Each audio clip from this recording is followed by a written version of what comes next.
So while my review is not sponsored, and as far as I'm aware the film X is not sponsored, I'm just saying that Adam and Eve and or the Magic Wand Company missed a valuable opportunity to sponsor this film. Because 1, you can't commit murder if you are achieving the big O. Number 2, it is perfectly natural, especially as we get older, that we can have intimacy with our partners without your personal goal being your own satisfaction. And now, while chorizo might be too spicy for you, you were given several other appendages to work with. Anyways, let's actually get on to the movie.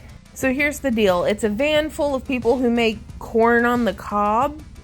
They rented out a cabin on somebody's farm for the weekend so that they can shoot their corn on the cob movie.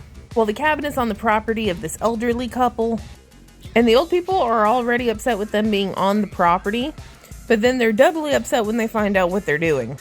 Especially the elderly woman, and so she starts murdering them. And you would think, like, oh, it's elaborate ways? Not really. Like, most of them were taken out with a double barrel, and then one got eaten by gators. But that's pretty much it. Old people murdered some corn on the cob stars, and Mia Goth was the only one that got away. What gets me, though, is the why, because I'm having a little trouble here.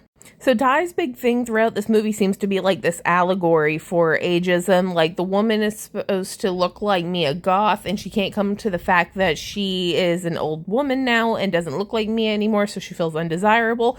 But I'm not getting like that personally. Granted, the allegory is trying to hit you in the face with a wiffle ball bat. Like, literally, there's a whole montage of Brittany Snow singing Landslide, and we're gonna come back to her, but like, it didn't need to be there.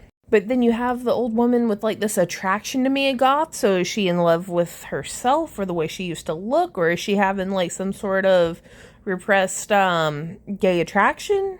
And then her husband says something about her going missing after dark a lot. And I thought maybe she was sundowning. But then her husband starts killing people too. So I think that was just like a ploy to get everybody outside. But I think at the heart of the matter, this is really just sexual repression. She really lays into the whole idea that because they do what they do, they're whores. She wants to be intimate with her husband, and he says that he can't do that because of his heart. Hence the PSA at the beginning. And then finally, once she gets some of that baloney pony, they realize Mia Goth is getting away, and she's like, oh, we don't need them now, I have you again. And that line kind of seals it for me. I don't feel like this is about aging. This is about the inability to achieve the O. And that's fine. Not everything needs a whole lot of depth. 8 out of 10. And I need to talk about Brittany Snow. Her range is amazing because she goes from, having nodes in Pitch Perfect to getting your back blown out next. Something I was not ready for. Good for her.